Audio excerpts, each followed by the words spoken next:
Hi. So welcome to the Royal Society of Edinburgh and Under the Surface of Scotland's Space Industry session, which is part of the RSC's Curious programme. So a quick housekeeping notice before we get started. There is no fire drill expected, so if the fire alarm does go off, you follow the people in the purple t-shirts out the door.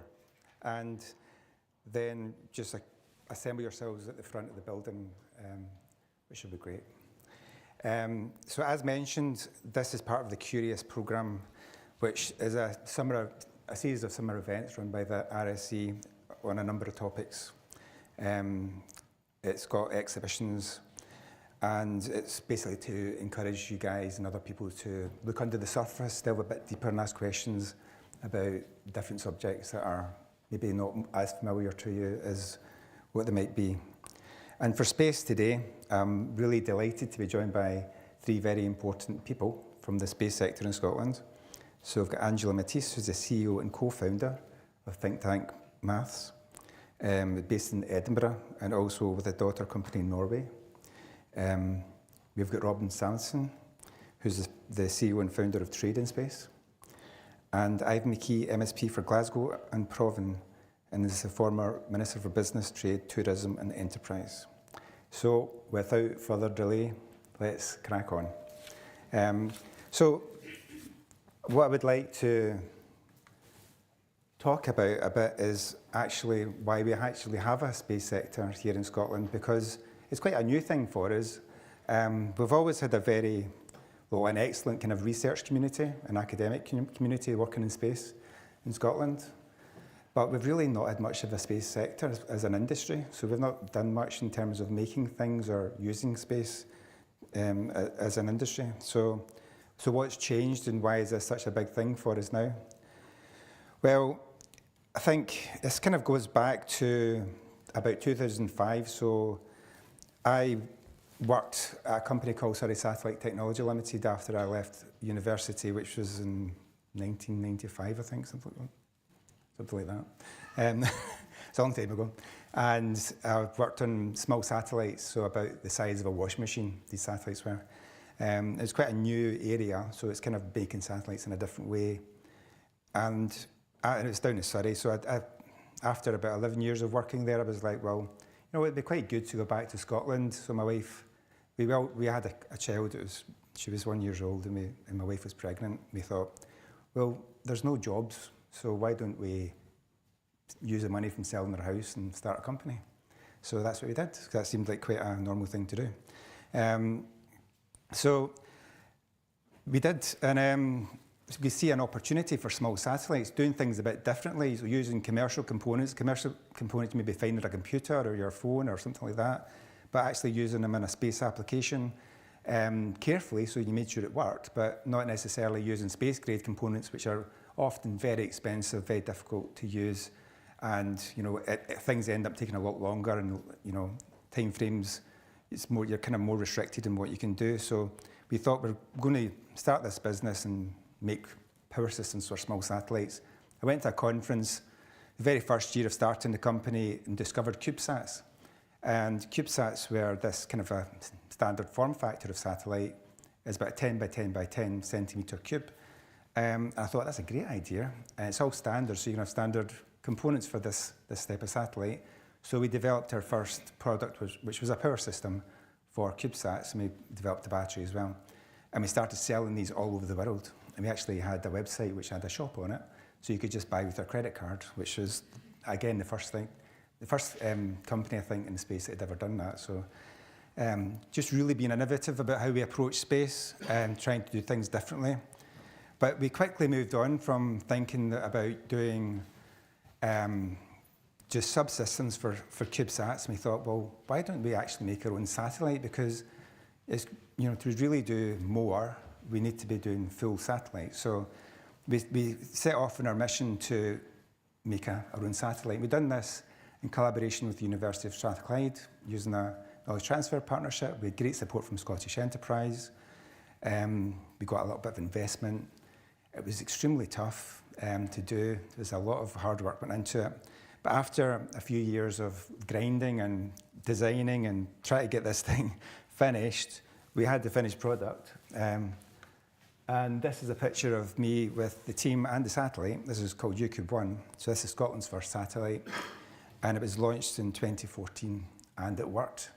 And that kind of changed everything, because it showed that not only could we, design and build a satellite here in Scotland, we could get it launched and it was going to work, and actually performed multiple different experiments on board, proved a lot of technologies and showed that we could actually do things. And within about a year or so of launching that mission, Spire Global, which was a company that was based in California at the time, moved their operations to Scotland and set up in our office initially, but now are one of the biggest space companies in Scotland, doing lots of missions for people as well. So really proud of the fact that we're able to encourage companies like Spire to come. So it kind of opened the door to a lot of companies to come here and to work in space. And I'm not saying I'm responsible for all the rest of it, but we now have launch sites. I think there's about 170 space companies in Scotland now, 8,500 people working in the space sector. If you look at the sector as a whole, it's not just about making satellites and components. We've got research, we have manufacturing, we've got the satellites, and we've got the payloads, we've got the launch vehicles, people making launch vehicles in Scotland. We have spaceports. We have the only place in Europe that has vertical launch sites. So everyone's really interested in coming to Scotland to use them. So we have people wanting to come and build the launch vehicles here and then launch from here, which is amazing. We have ground stations, we've got data services, and there's even more than that. So that's all kind of spun out from just a crazy idea, just seeing what we could do and really kind of putting ourselves out there and seeing, showing the world what is possible. And the world looks at Scotland as an exemplar, really, of what you can do if you just kind of explore new avenues, new markets. It's like any business in any sector, really. You're kind of looking for doing things a bit different. If you can do things a bit different, and you can change the way that people think about an industry and a sector, and that's really opened the door to what we're seeing today. And I guess the question really is, where next? And I think that's where our panel can talk a bit about, because we're looking at the future of space and applications, and what we're going to be doing next in Scotland. So with that, I invite Robin Sampson to come up and talk about what he's up to, if that's okay. That's great. Thank you.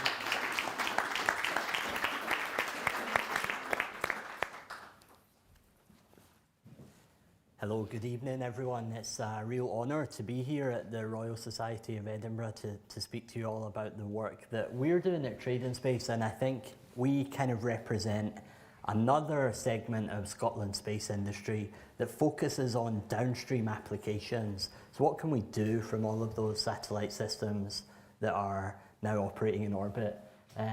Trade and Space is the company that I founded, and our mission is to support people in agricultural supply chains to act more sustainably, ethically, and with transparency in what they do, to make markets a bit more accessible and open, especially for commodity trade.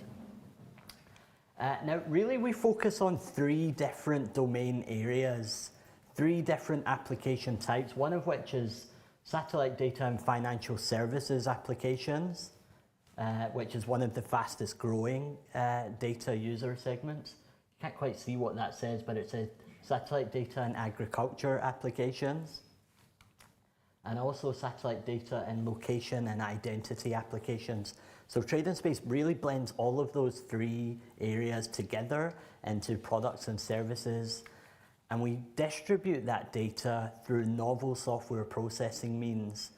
In other words, we make that data accessible to people who trade with each other so that they can verify and audit details of suppliers and other people within their supply chain in a way that's not currently possible.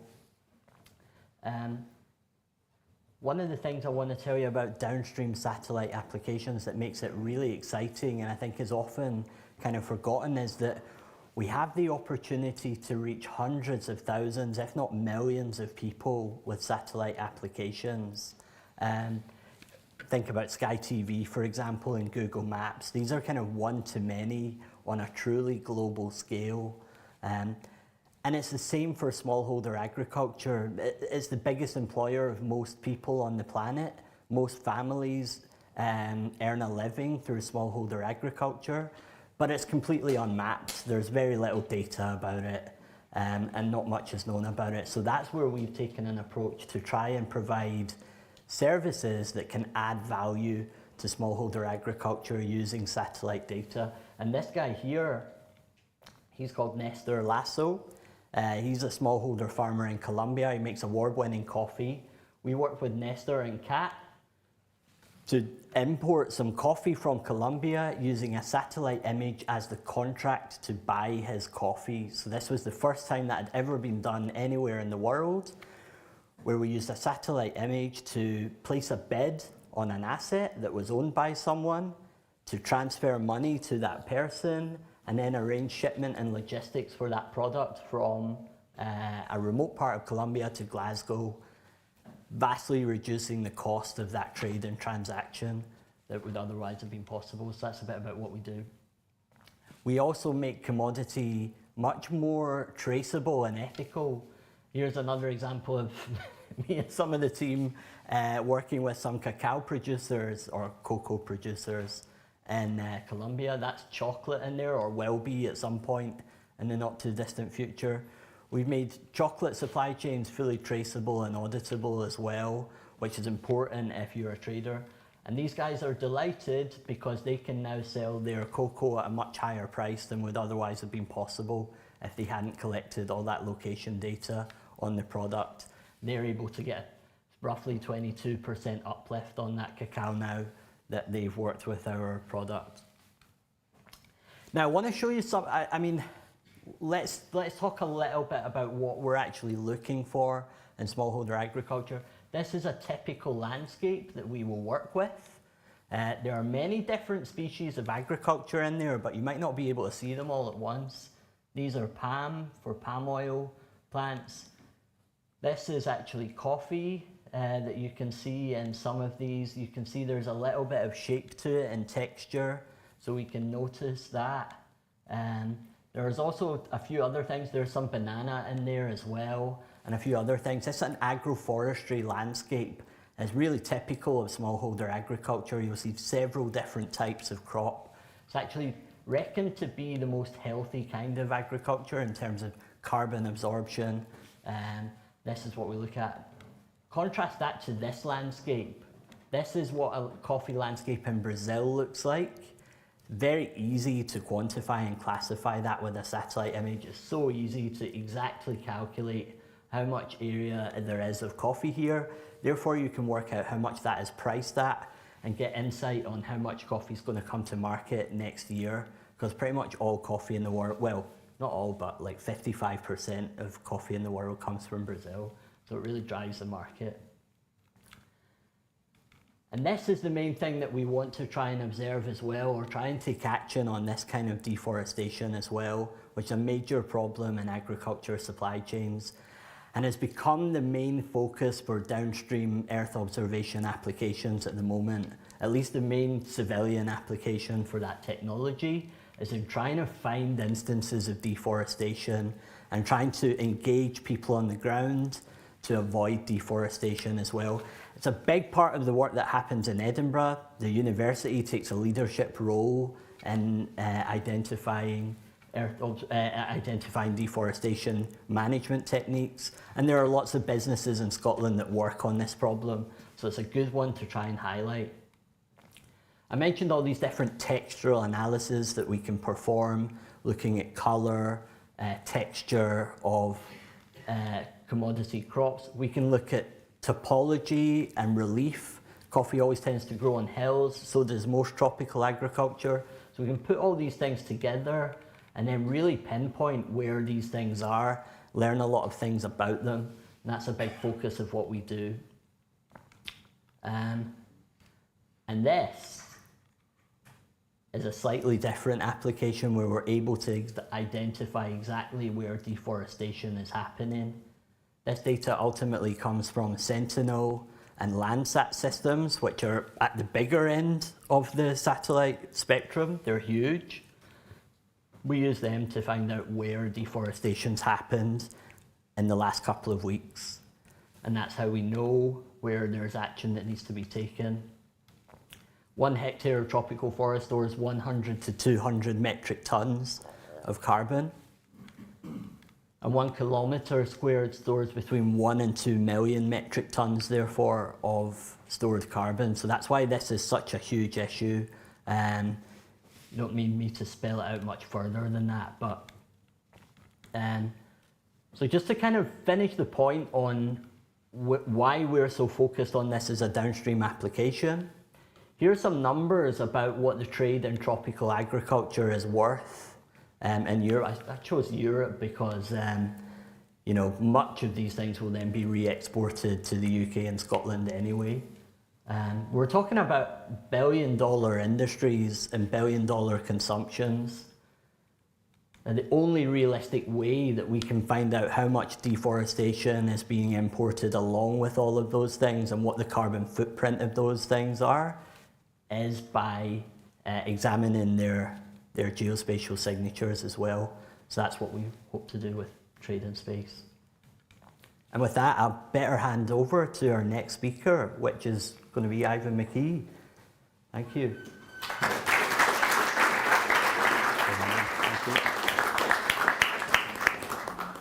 Thanks very much. Am I on?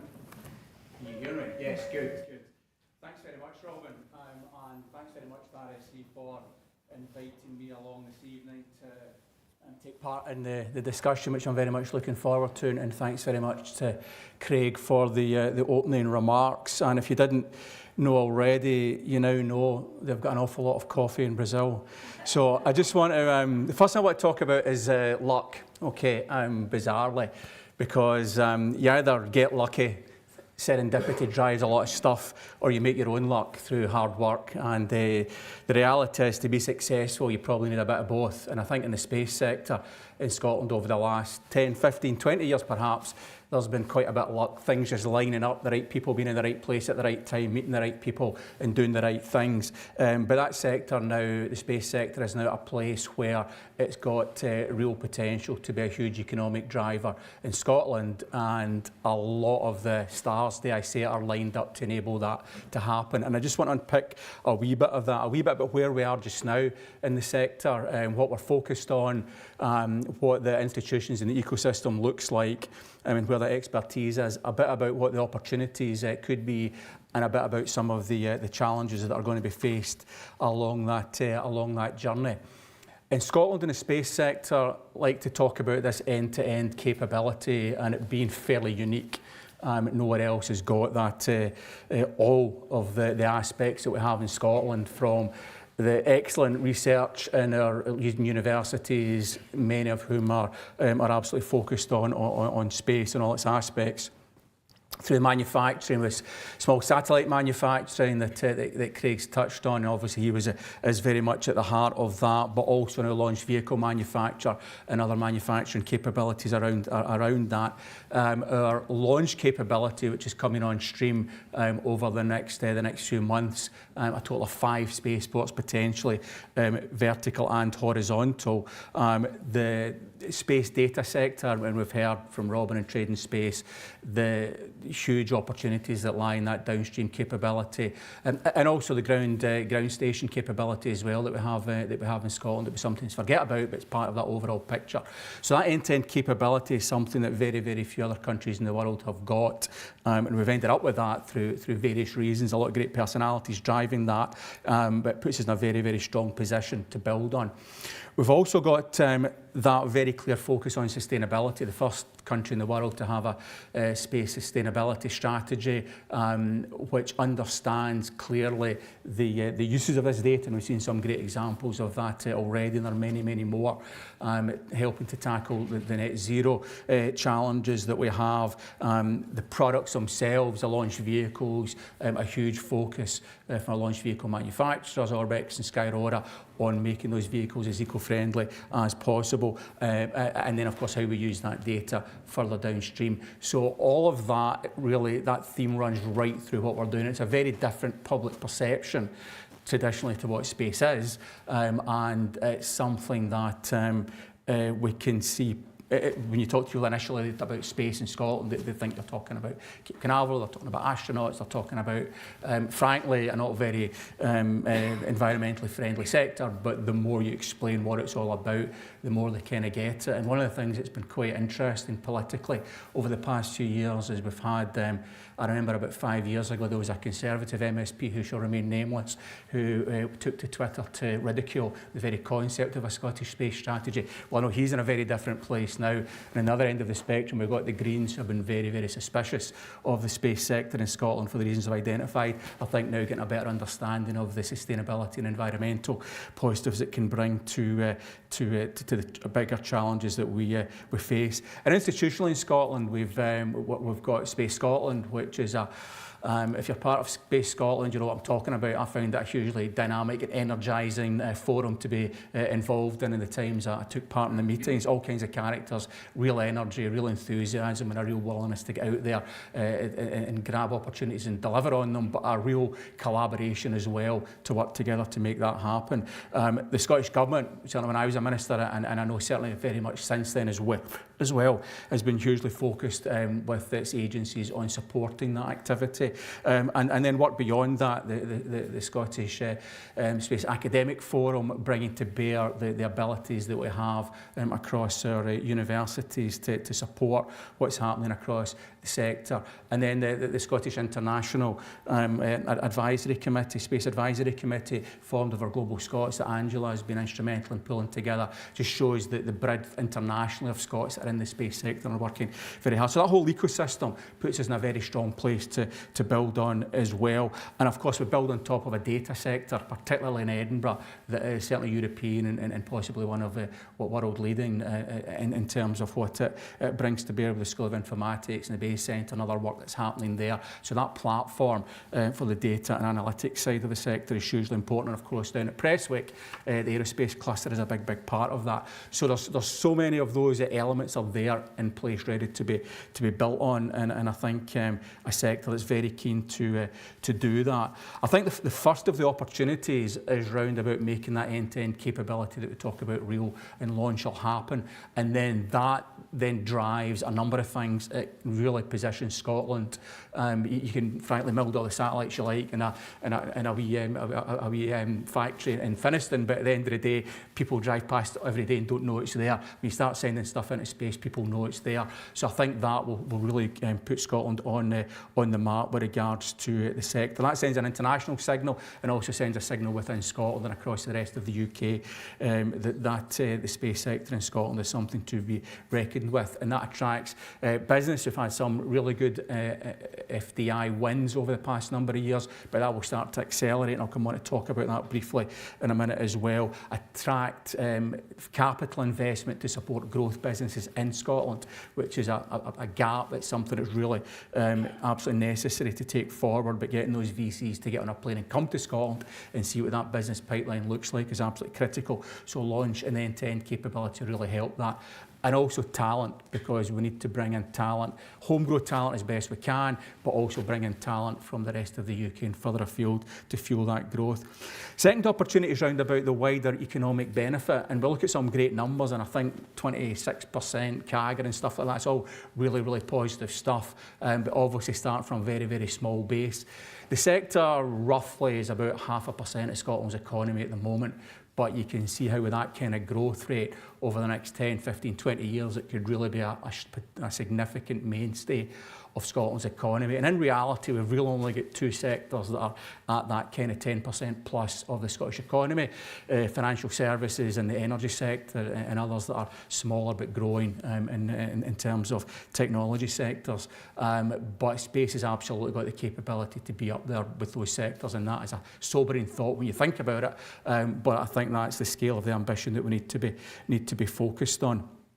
The strategy that the sector has pulled together has been with government, with industry, with academia, and gives real clarity and focus. I had the pleasure of launching that at Expo in Dubai in Expo 2020, which is 2021, and that again was a real opportunity to put Scotland on the map, and it got, I think it was the most visited, or one of the most popular events on that day in Expo, so it was really great to see that.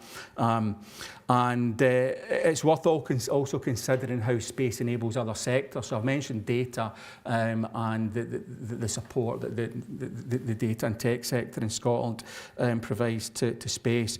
But right across agriculture, we've talked about logistics, forestry, we've talked about financial services and fintech. Tourism sector has got interplays with space in terms of how they can both support each other, and tourism can feed off those capabilities. And of course, net zero and what we're doing in energy, and there are plenty more. So there are lots of real opportunities, and every time I have a conversation with an unrelated sector, there's almost always a space and a space data part to that. And I think making sure that other sectors understand that is really important. And of course, the international aspect, as you get in Scotland's name out there through the work that's happening through Scottish Government offices and through SDI, who have done a great job in connecting up with investors there, is very, very important. And international linkages. And there's a number of countries where, as a minister, I had conversations with to help explain to them where Scotland was in space, but also to look for areas of mutual support, be it with Ireland and the academic excellence they've got, be it with Luxembourg and their expertise in legal, and be it with other countries, other parts of the world, where there was a real interest in what Scotland was doing, and a real willingness to cooperate and work together to mutual benefit. The challenges I already mentioned. I think the investment piece is absolutely significant. How do you persuade VCs from California to get on a plane and come to Scotland and have a look at what we've got in the space sector? The bigger the critical mass gets, the more attractive that becomes. So that feeds off itself, and we need to work on those international linkages to raise that profile. And talent is absolutely critical. Businesses finding themselves in a position, Indigenous businesses, small and large, inward investors having to fight over the same talent. So being able to expand the talent pool indigenously is hugely important, but also being very, very bold and ambitious about attracting talent from elsewhere to come to Scotland and selling that message about what we've got to offer. Somebody building their career in that sector here won't be short of opportunities if they don't go on with their first boss. There's plenty more around the corner to go and work for, and that's absolutely critical. And of course, continue to generate spin-out businesses through from our universities as well. And on the skills piece, the space sector getting into schools, because there is nothing more attractive in my mind, the space sector pitching up to talk to teenagers about why they should study STEM subjects and why they should be looking to get into the space sector. We do some of that. I think the whole sector is very keen that we do more of that.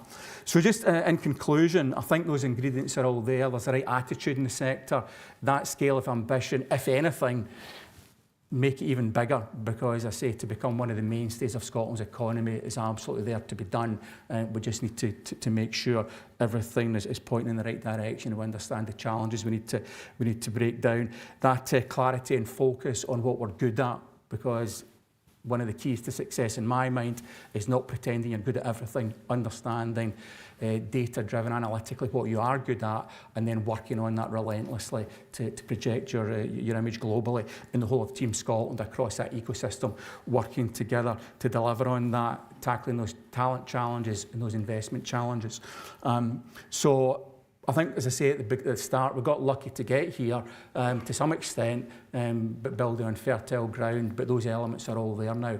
And over the next 5-10 years, I think we'll really see the sector in a hugely significant place, with people in the street in Scotland recognising and understanding what Scotland's sector, the space sector, is all about, and nodding about it in the same way that they would about oil and gas or renewable energy or financial services at the moment, and other parts of the world understanding what Scotland's got to offer and wanting to be here and be part of that. And it's that vision statement that's in the strategy about making Scotland the best place in the world to start and grow a space business is what it's all about. So thanks very much for listening. Very much interested in what Angela's got to say and the discussion in the Q&A we'll have later. Thank you very much.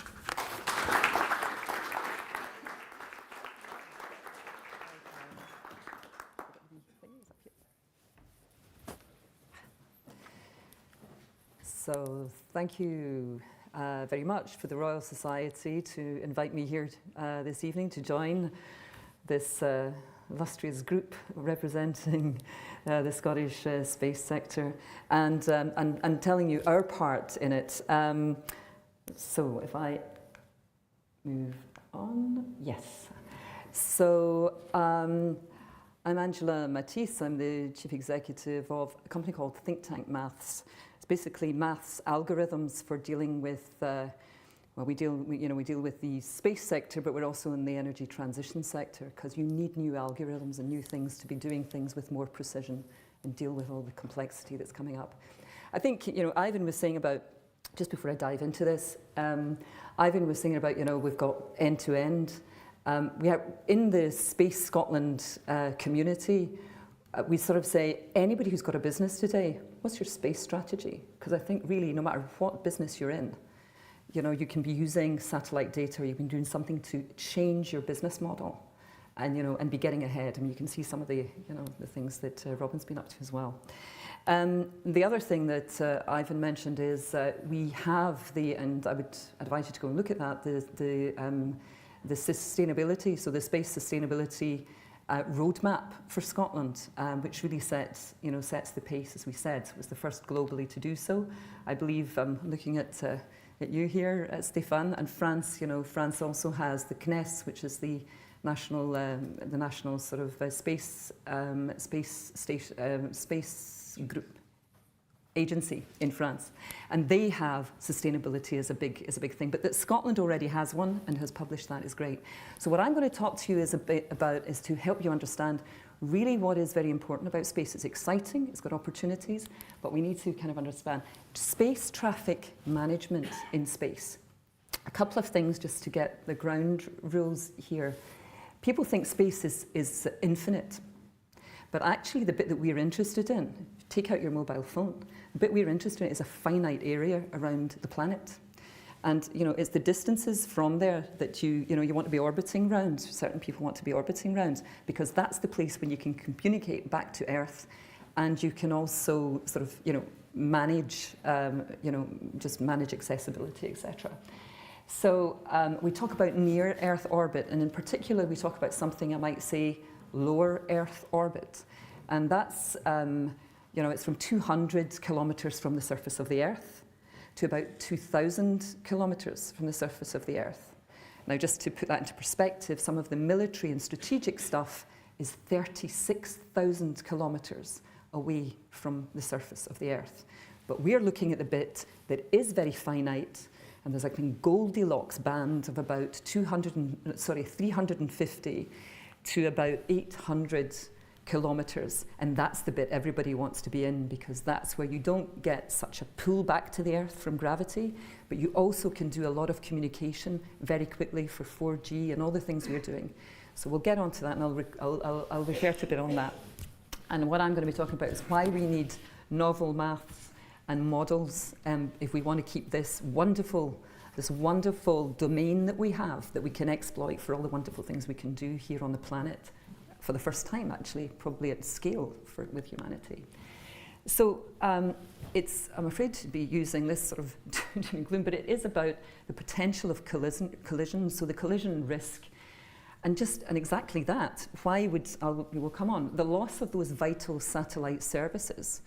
So for example, if things in orbit started smashing into each other, you wouldn't have any 4G, you'll have no mobile phone, you won't be able to pay for anything, because a lot of all the things go up to basically robots in the sky going round on these orbits and beam things back down. The banking sector wouldn't be able to function as it does, a lot of the energy sector, because they use a lot of the satellite communication. It's become so endemic in our society. I'm going to tell you, in the UK alone, £300 billion of our GDP relies on this already on the satellites going around the Earth. So if anything happens to those and it gets too crowded, or we don't know how to manage them properly, we have an issue, Houston, we have an issue.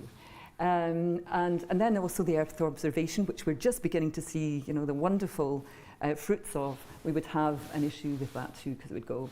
And here's the bit. So until about 5 years ago, it was mostly the national, the big national groups. I was saying CNES, and I'm saying that because we've got the Consul General of France is here this evening, but also NASA, JAXA, etc., who've all the launches that went on from there, and it was very, very limited. So we had about 2,500 working satellites, and it's been thus for decades, really, until lower cost of launch, right? So that's one of the changing factors. Launch, we've just talked about, Scotland's going to have lots of launch capability, so you're able to launch more cheaply. If I told you that, for example, Rwanda has said that they're going to have they've already set out and said they've got licenses for 300,000 satellites in low Earth orbit. Now think about that. Today, we've already grown to 11,500 around that orbit. Remember, finite space, 11,500 from 2,500.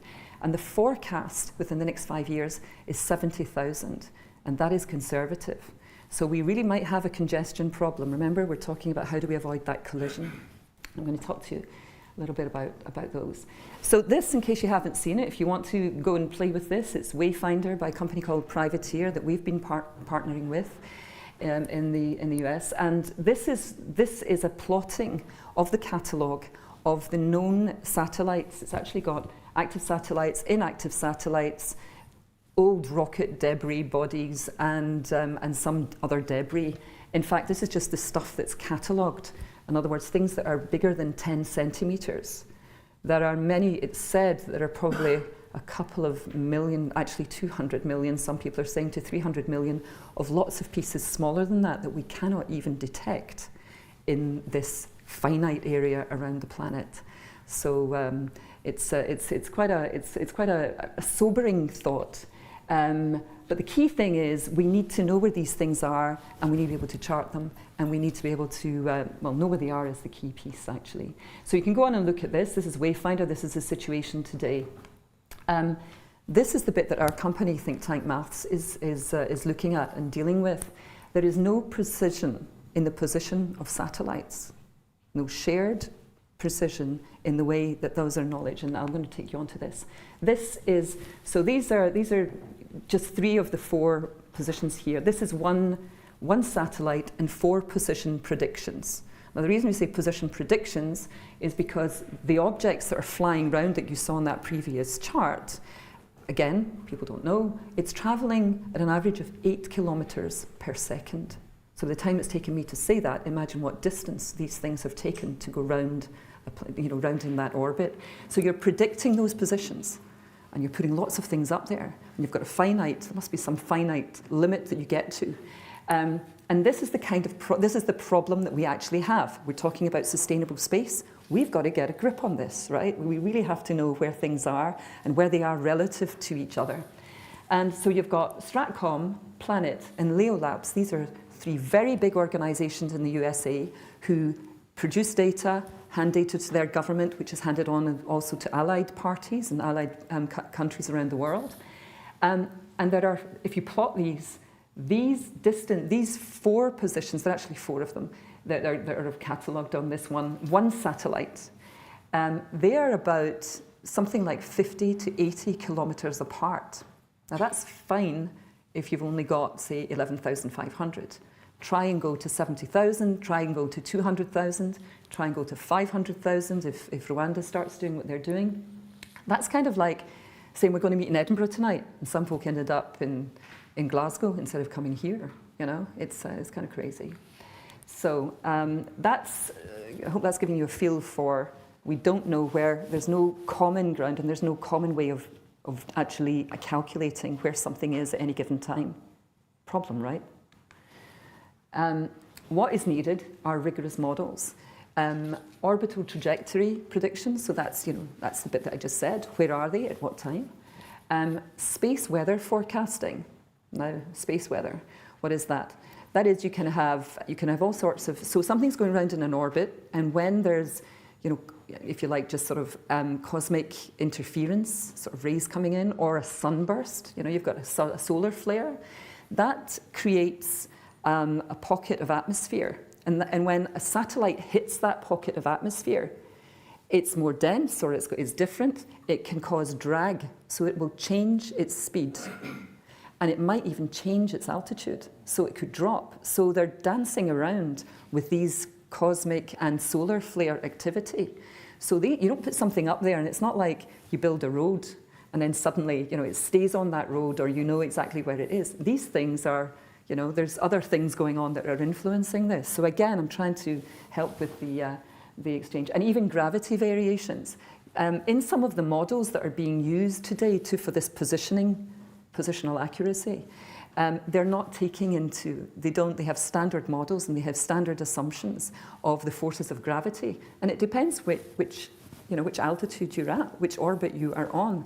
It will depend what was the space weather, what were the different things that came, we call it perturbations, the pockets of atmosphere that they hit, and how they dance around in that. And let's hope they dance around and don't smash into each other, because that is a domino effect as well. So we have been, and this is, Think Tank Maths has been looking at this. Busy slide, but if you look at the central part and the bit at the bottom, the white dot is the reference data. It's laser ranging. There are others, but this is sort of the truest, as somebody said, less uncertain, because scientists don't like true, right? They don't like the word true. But you cannot get enough lasers to look at all of those objects that are around the planet. So, but we use this in any case to kind of know where, if we took a satellite, that there is a laser ranging set of data from. And then we started reworking the thing that's SPG4 is actually the group of calculations, if you like. It's the model that's being used to know where things are today. And we have rethought this and come up with it. And we're actually looking at where some of these might be anything from 100 meters to several hundred kilometers, actually off where we thought they were. With what we've devised already, using data, raw data, and using the laser to verify, we're that cloud of blue dots, and particularly this is the position of where we're at. And we're at something between 10 to 100 meters from where the laser ranging is, so it's quite significant in contributing to what I would say the sustainability of space. Really, really important. Busy slide, but I hope the message came across. And I think what I'm just saying is, because here's the bit, there is no code of route. I mean, I think if we all think back to 1900 when cars were on the road, there was no highway code, there was no rules of the road. There are no rules in space. There are no international legal treaties to say, we will only put up a certain amount, and here's the protocol, even if two satellites are coming at each other. So, we need to do all of that in the background, but we need good science, and we need to be really tackling these problems and be cognizant of it as we ramp up and take advantage of things that we can put into orbit that are going to help us do the fantastic things that Robin and his team are doing. Thank you very much.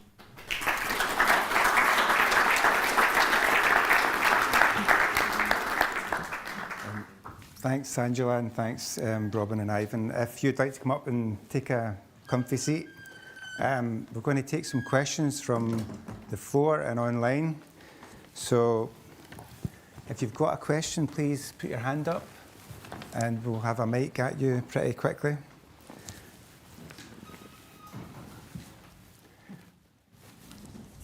Hi, that was fascinating. I've got a daft wee laddie question, something that always preoccupies me. In the face of these enormous numbers of satellites being out there, what's the situation with what's the energy demand of doing all of this? I mean, in terms of, if you like to translate it into carbon emissions or whatever, because having lived through the very exciting days of the moon launches and the early Mercury astronauts all the way up to the present, I can never get away from the idea that it's enormous, of the resources required to put anything up into space. Is this completely different now with these very small cube satellites and the very low orbits? Am I completely out of date about? energy requirement? There is a sustainability focus in Scotland already, as has been pointed out. We have the sustainability roadmap. Launch vehicles these days are using different types of fuels that are more environmentally friendly. So the emissions that you see coming from the launch vehicles are not as damaging. In some cases, not damaging at all. I'm not an expert in that area, but maybe Angela knows more than I do in that area. But we do need to be much better at how we do manage traffic on orbit, and obviously it's great to have companies like Think Tank Maths working on that alongside ESA and other organisations. So the more, maybe this is like a follow-on question, but it's the international collaboration part that's the biggest issue, I think, really, Angela just mentioned, and that's how do we make sure that, it's not just, the UK that is making sure that we use this space responsibly. It's everyone. Otherwise, there's no point, really. Yeah, so I think on the energy side, huge amount of work is being done to limit the CO2. That's the big, that's the big issue. If you're using standard rocket, I was in rocket propellants in a prior life, but and so moving to hydrogen and moving to other rocket fuels, which isn't my domain, so I won't dive into it. But that is part of the sustainability. Is let's not do that foolish thing that humans do, which is we'll just build it and then we'll worry about the consequences, the unintentional consequences of the future. So I do think that what Scotland has done with this sustainability strategy is kind of had a hue and cry to say, be careful. Think about what you're doing when you're sending this stuff up. What are you producing in terms of CO2? What impact are you going to have when you're up there to make sure that this thing keeps working? Because it's a fantastic resource, but it is finite. And then what happens at the end of life of those satellites? And we've been touching on that as well. Can we just assume that if you let things drop back through the atmosphere or not? And what impact would those have? So should we be looking at material science? So the opportunities are fantastic, because you're saying, well, this is a rejuvenating an industry that's been around since the 1960s, let's say, maybe a bit before that and all the preparation. But here's an opportunity to do things differently with that sustainability in mind. And as you said, I don't think Britain can do this on its own, and we don't intend to. We're working internationally with partners in France, in the USA, in Australia, et cetera, et cetera. And the universities, the great universities we have here in Scotland as well, looking at different materials, looking at sustainability.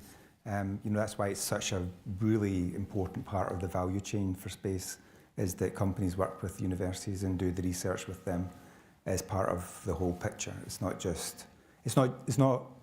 There is an economic aspect to this, because we want to create jobs, we want to bring money into Scotland, but there's this we want to do that sustainably, and we are doing, which is great.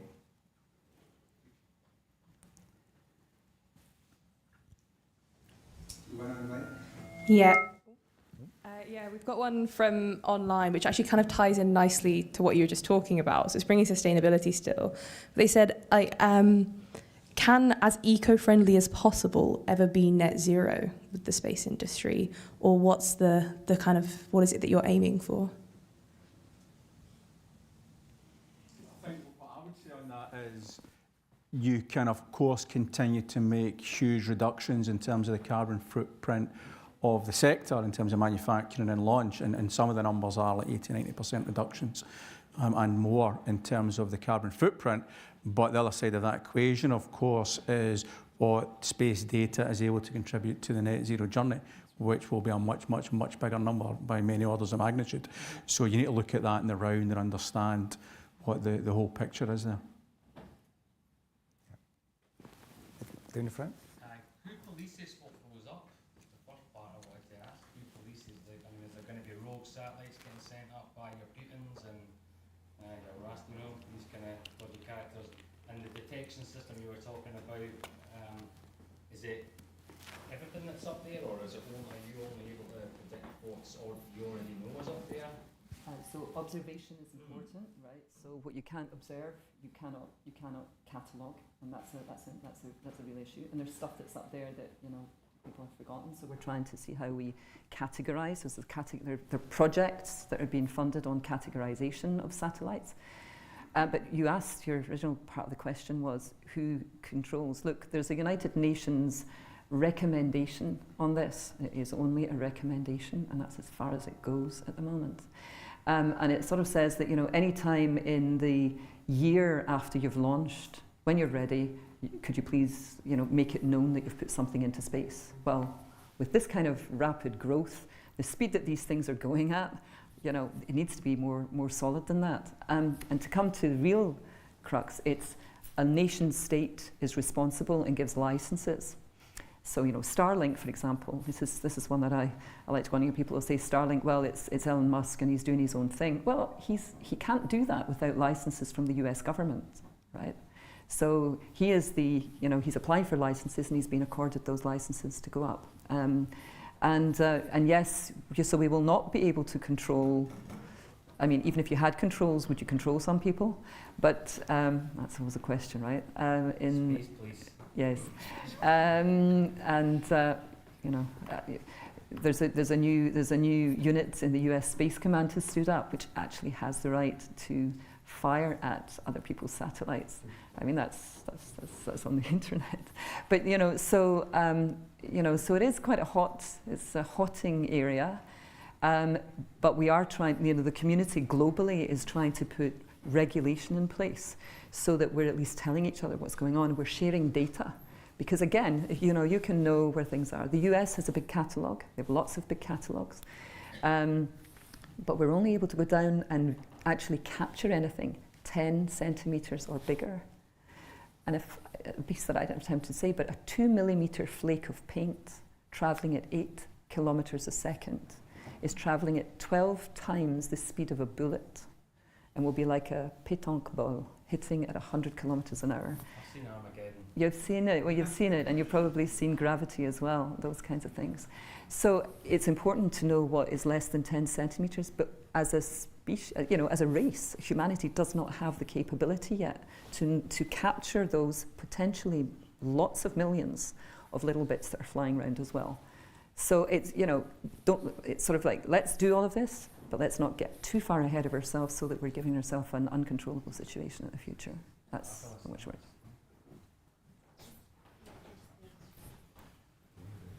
It's quite a general and naive question, but the Virgin Orbit satellite company, as if I understood correctly, completely permanently ceased operation. And so as a naive person about that, you say, oh, well, the UK space industry is not going very well, But could it be an opportunity for Scotland then to say, well, we are here actually? It's because I think in the world, or in Europe, it's they don't do very much in UK, but it seems that there's a lot going on in Scotland, despite, big company has stopped operation. I don't know much about the commercial decision to put a halt to Virgin Orbit in their operations, but they clearly are focused on the Virgin Galactic. They're doing lots of launches at the moment, and like space tourism seems to be their thing. Maybe they've decided to focus on that. One of the things about launching a rocket from a plane means that you need to have at least one pilot on board and maybe some support crew. Therefore, the safety regulations that you need to follow are probably a lot tougher than sticking a rocket on a launch pad and standing well back. So I can imagine that pushes the cost up quite a bit. So it's probably a tougher market to then get contracts for launching satellites. Not to say that it can't be successful, I can't say it won't be. But it's great that we've got both in Scotland. So having vertical launch from a launch pad is a big bonus for us here. And it's the only place in Europe.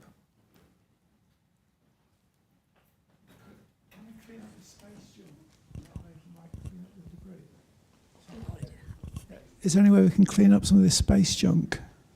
Well, there are companies that are doing that, and there's lots of money. The European Space Agency is putting in. UK Space is putting these, is part of our Scottish strategy roadmap for sustainability as well. What is the technology to do that? I mean, you have a company called Astroscale, etc., who's, they've got projects to capture, and it's the capturing, going up and actually with claws grabbing hold of big satellites. And if you speak to the people from ESA, from the European Space Agency, they'll say, well, if we take those big old rocket bodies and those big old defunct things which will break into many pieces, then you're bringing down the probability because they're bigger targets, but also they'll break into lots of smaller pieces. So there's a good place perhaps to start. But cleaning up the space junk that we've already created and the smaller piece, I don't think people are talking about, can you go around with magnets? I mean, there's all of that has to be discovered. This is the exciting thing. That's why we have to get the next generation of engineers and scientists sort of involved, because if we're going to do this, we need to, with speed and with pace, we need to be rethinking and inventing new stuff to manage this already from where we are today. But yes, you can read up on all of that. There's lots and lots on cleaning up space junk. Another one online? Yeah, we've got another one online. I think this might be directed a bit at Robin and Ivan, potentially. It's saying many of the talks and sort of engagement on Scotland's space industry are technical focused. How is the industry and companies seeking to collaborate with the arts and humanities as a tool to help engage the public and let them know what you're up to? Good question. Yeah, there's certainly, I think, a need for communication, media, PR around about this.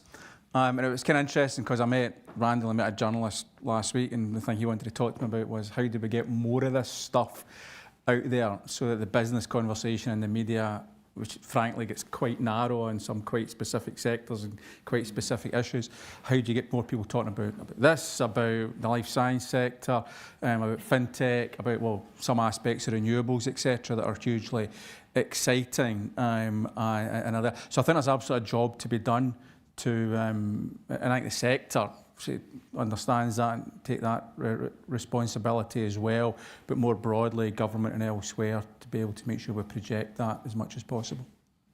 Yeah, I think there have been some really interesting, noteworthy initiatives that have happened locally in Scotland and elsewhere, and our company, Trade in Space, has looked a lot at how do we leverage graphic design skills that are here locally. How do we work with people that build computer games and video games to help us to visualize the kind of dashboards that we're trying to sell as a company to businesses to manage their supply chains? A lot of these kind of video games have really interesting in-game economies that look an awful lot like a satellite services dashboard. So I think there is work to be done in trying to merge these things together. And there was some good work done around that that Scottish Enterprise supported to try and bring the creative industries into the fold. And I also think that a lot of people forget that engineering is a creative subject. Mm-hmm. So creativity is a massive part of what's happened in Scotland. Visualization of where the sector can go, what the satellites will look like, what they can do, how they can be used. That's creativity, and it's whether it be drawing a painting. Robin and I go a long way back, and Robin used to work at ClaySpace, and we had spray paint art on the walls from Rogue Winner, who does a lot of artwork in Glasgow, things like that, just to inspire people. And also I read a tweet from Elon Musk that his favourite sci-fi author was Ian Banks, and he's also mine. So, I mean, he clearly has good taste. But guys like that are inspired by science fiction, which is obviously very creative too, because it's like, what does the future look like in space? And if you do read science fiction, actually a lot of that's coming true. So, yeah, there's a lot of links. I mean, I think the other thing I would say is we were talking about, the legal aspect. When someone was asking about the regulation, space law. If you're doing law at the moment, get into space law, because there's all sorts of, there's everything to be written, and there are all the treaties and agreements that need to be written, as we just described here today. It's a void at the moment. It's not a void. There are people working hard, but to pull it together, and diplomacy, and all of those things. So we need human skills, and we need a lot of creativity, and a lot of personal skills to be able to make this work. Do we have a question?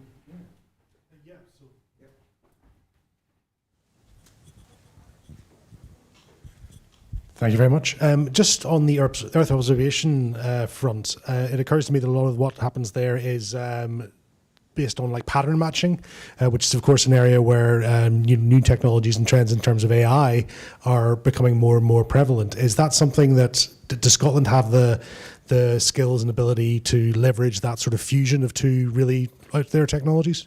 Yeah, absolutely. You've hit the nail on the head. This is evolving really quickly.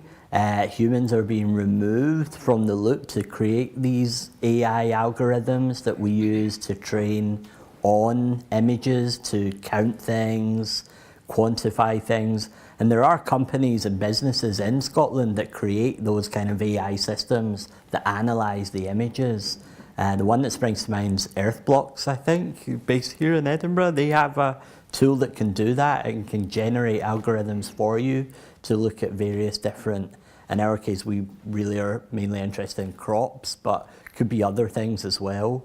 For example, counting the number of cars in the shopping mall car park. That's this kind of off-cited example, isn't it, by VC communities. But there are the skills to merge these things together in Scotland. Yeah, it is happening.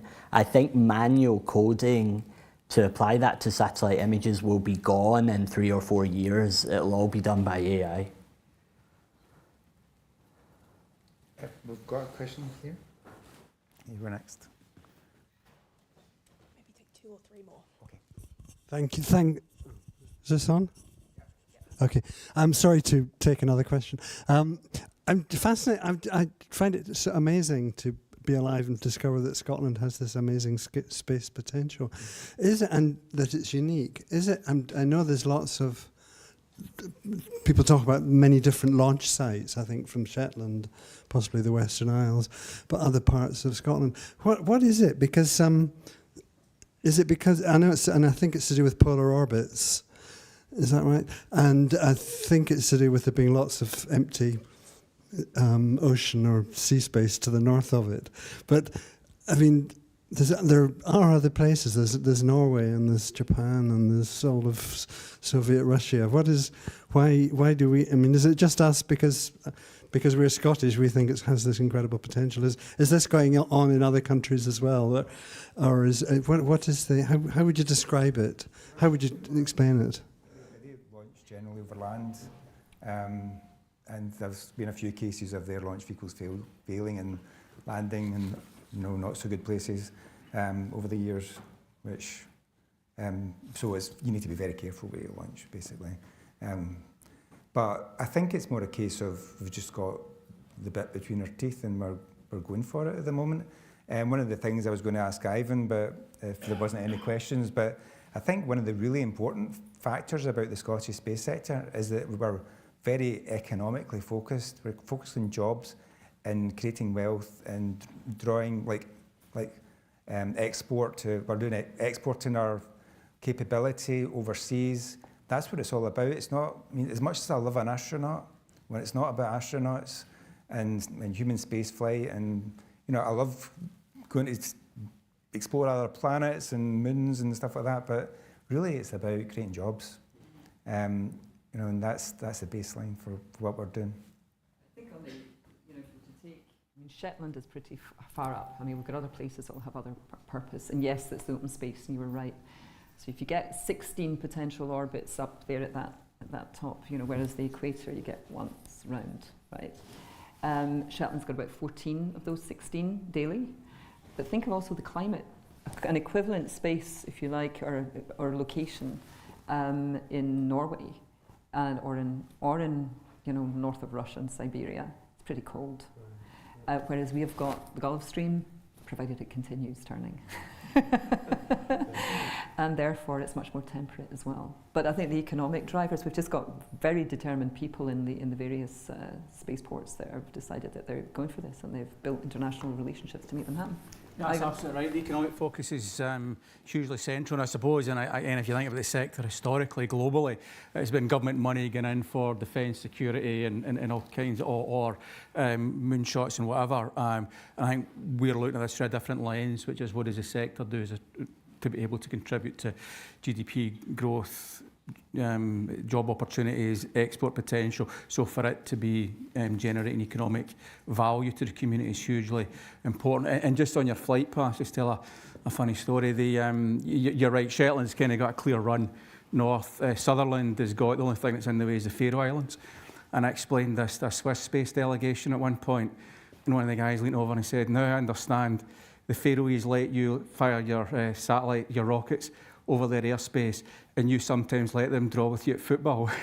Time for one more, is it, do you think? Yep. Firstly, thanks so much. It's been a really insightful presentation.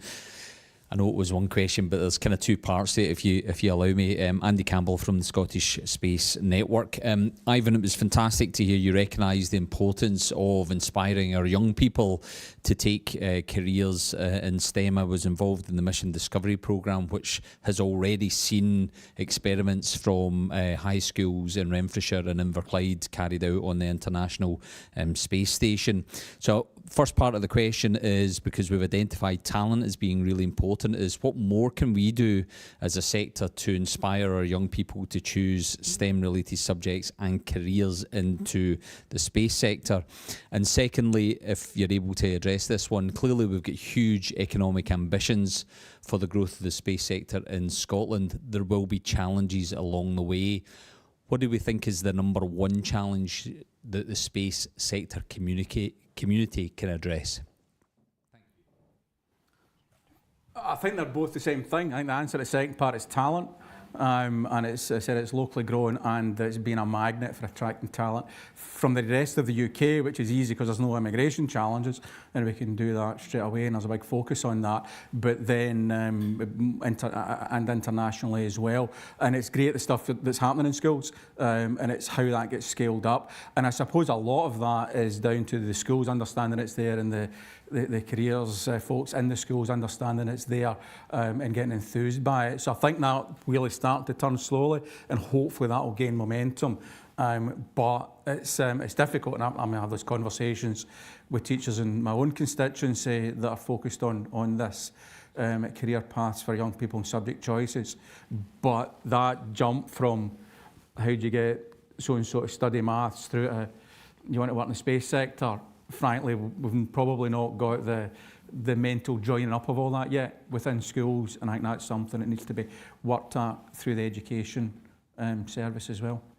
And I think that establishments like the Royal Society of Edinburgh do a great job in reaching out to young people and teaching them about what's happening, especially in sectors like the space sector. We've got such a high number of people working in the space sector now that one of the things that we're trying to do with Space Scotland is to get some of the people employed within the sector to at least go into the school they came from and talk to the young people, either in S1 or S2 or P7, so that they can get an idea that this is something that they can do. You know, like people like myself, I mean, I came from I went to Greenfalls High in Cumbernauld. You know, it wasn't like a private education or anything. I had no clue where my career was going to go. But just like seeing the opportunity that is there for them if they just apply themselves, and maybe they don't even need to go to university. There's so many different opportunities. Go to college, you know, they can build the satellites, meet technicians, they can work in the office. There's so many different parts of the space sector that, you know, and different talents that we need. And I think another thing that Ivan alluded to is that, you know, building satellites in Finiston is great, but you don't get to see it very much. But see, once we start launching satellites and rockets from Scotland, that's going to really capture people's attention. And I think that'll change things. I think that's us for this evening. Thank you very much for joining us online and for coming along to listen to us babble on about space. I hope you enjoyed yourselves.